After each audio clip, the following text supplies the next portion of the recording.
The next category of gadgets in iGoogle is fun and games. So if you like to play games, you can add a whole bunch of small little gadget games that might be fun.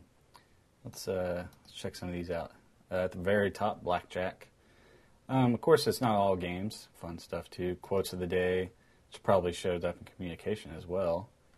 Garfield of the day, Tetris, strange things in Google Maps. So, ooh, Hangman. Sounds like fun.